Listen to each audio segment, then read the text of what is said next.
Welcome, fellow educators, to this explainer. Now, I want you to kind of use your imagination with me for a second today.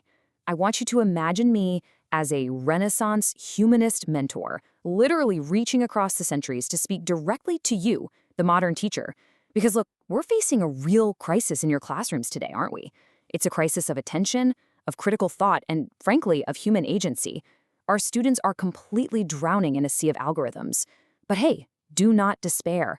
Today, we are going to build a system of intellectual self-defense. We are going to reclaim the minds of your students. Okay, let's dive into this. Language is the operating system of the mind. This is absolutely the core premise of our entire journey today. The ancient Greeks, the Romans, and us Renaissance humanists, we all understood this one fundamental truth. Whoever controls language influences thought, and if they influence thought, well, they influence behavior and ultimately the whole of society. If your students are just passively consuming language curated by artificial intelligence and algorithms, they are essentially handing over the operating system of their own minds. So, here's our intellectual map for this explainer. We'll start with the information overload crisis, move into the Renaissance trivium explained, break down grammar, logic, and rhetoric, introduce the digital trivium update, and finally look at mastering algorithmic awareness. Let's start with Section 1, the information overload crisis. You know, the modern problem in your high school classrooms really isn't ignorance. Actually, your students have access to more data than literally any generation in human history. The real problem is cognitive overload. They are completely drowning in information, but they're starving for wisdom. They know the flashy headlines, but not the history behind them. They know knee-jerk reactions, but not the underlying reasons. And this overload leads directly to what philosophers call epistemic dependence, which is basically the tendency to rely on others to think for us. When students are just endlessly consuming headlines, viral slogans, and 24-hour news cycles without actually doing any deep reading, they enter a really dangerous state. They're letting the algorithm, or the AI chatbot, do all their reasoning for them. And we're watching them become, well, mentally deficient in a way, losing the ability to critically think and problem solve just because it's so much easier to let the machine do the heavy lifting. We honestly often misunderstand what reading actually is. Real reading forces the brain to build meaning internally. It's like cognitive weightlifting. You have to supply the imagination, the logic, and the context yourself. Scrolling, on the other hand, that supplies all of that for you. The tone, the emotion, the visual, it is all prepackaged and ready to go. When students stop reading proficiently and just default to scrolling, they completely transform from being producers of thought into mere consumers of ideas. Moving right along to Section 2, the Renaissance trivium explained. Believe it or not, 600 years ago, we Renaissance humanists faced a remarkably similar crisis. We were battling something called scholasticism, which was this educational system just filled with empty knowledge, super abstract logical rules, and endless, totally pointless arguments that divorced reason from actual everyday civic life. Think of it as the 15th century equivalent of a context-free, angry Twitter feed. To fix it, some brilliantly innovative minds spent centuries building a new curriculum. We're talking about Petrarch recovering classical texts back in the 14th century, leading to Agricola, Erasmus, and Vives, all the way to Ramus democratizing logic. They purposefully designed a system to create articulate, reasonable citizens who were actually capable of self-governance. Because they knew for sure that a free society absolutely requires citizens who cannot be easily manipulated. Which brings us to Section 3. Grammar, logic, and rhetoric. So how exactly did they do it? Well, through the classical trivium. These were the 3 original roads to an educated mind. And this wasn't just some boring curriculum, it was a comprehensive theory of the human mind, insisting that thought, language, and argument are entirely inseparable. Just notice the beautiful symmetry here. First, grammar is learning the language and how it fundamentally works. Second, logic is learning to actually think and reason validly. And third, rhetoric is learning how to move people with your thought. They build upon one another sequentially to form a complete, truly eloquent human being. Let's actually engage in a little dialectic here, just you and I. You, as the frustrated modern teacher, might throw your hands up and say, but my students just use AI to write all their essays. Why on earth do they need these old steps?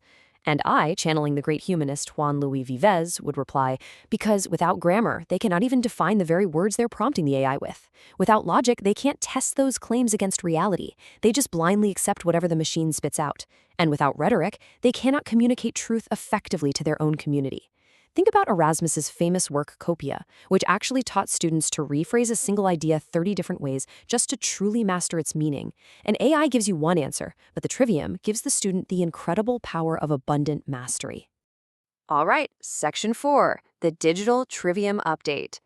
Now, I hear you. The 16th century is all fine and good, but your students are in the trenches fighting TikTok, YouTube, and completely polarized political echo chambers. That is exactly why we must bridge the past and the present. We're going to keep that classical foundation of digital grammar, logic, and rhetoric, but we're going to add 2 absolutely crucial new layers to create a 5-step modern solution designed specifically to counter digital manipulation. Those 2 new layers, metacognition and algorithmic awareness. Let's look at how you can practically apply these right there in your school. We start with digital grammar. The crucial point here is getting them to ask, what exactly am I looking at? You see, confusion is used as a weapon in modern society.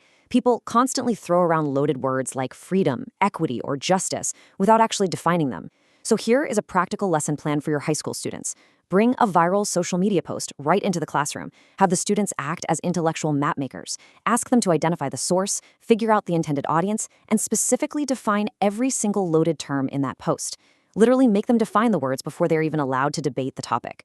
Next up is digital logic, which asks what evidence exists and what assumptions are hidden. Guys, this is basic intellectual self-defense. We absolutely must train students to move away from that instinctual knee-jerk reaction of, do I agree with this? And instead have them ask, what reasons actually support this? This kind of disciplined skepticism stops them dead in their tracks from falling prey to false dilemmas and emotional manipulation.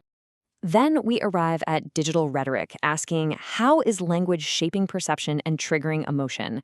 This brilliantly illustrates that humans act based on stories about facts, not just facts alone. And when rhetoric exists without logic, well, persuasion just becomes pure manipulation. Your students really need to deconstruct how a video clip's dramatic Sigma male background music, the hyper-rapid pacing, and the aggressive framing are specifically designed to trigger their emotions. Now we add our 4th layer, metacognition. This is essentially thinking about thinking, asking things like, why do I believe this, and what evidence would actually change my mind? Here is a great activity for your class. Have your students look at their own screen time data and analyze the algorithms they interact with daily. Ask them to keep a journal about their own digital habits. Why exactly did they click on a specific piece of outrage bait? What personal biases do they hold that the algorithm is actively exploiting? Doing this builds real intellectual humility and prevents their natural intelligence from just turning into sophisticated rationalization. And finally, Section 5, mastering algorithmic awareness. This is a radically modern layer that even the most brilliant minds of the Renaissance could not have possibly imagined. We have to master algorithmic awareness. A digitally educated citizen must actively interrogate the invisible forces that are dictating their reality. Teach them to ask this rapid-fire question of literally everything on their feed. Who actually benefits from me believing this? And it doesn't matter whether it's a left-wing political slogan or a right-wing news narrative, the core question remains exactly the same. What are the specific incentives shaping this information? And they need to follow it up immediately with this. What is not being said? This question is a game changer because it brilliantly illustrates the absolute necessity of looking for missing context. In our world of 15-second videos and 280-character posts, the most manipulative part of the message is almost always the information that has been deliberately left out. Because here is the harsh reality you must teach your students. The attention economy profits directly from outrage, fear, tribalism, novelty, and conflict. Algorithms actively engineer our attention by using these exact 5 emotional triggers. So try this lesson plan out. Have your students collect 5 pieces of trending news or viral content. Then have them map each piece to one of these 5 triggers. Once they can actually see the machinery operating behind the screen, the algorithm completely loses its invisible power over them. Which brings us to our final and maybe most provocative question. Back in the Renaissance, we asked how ideas moved people. But today, you must look your students in the eye and ask them, in the 21st century, who is actually moving your ideas?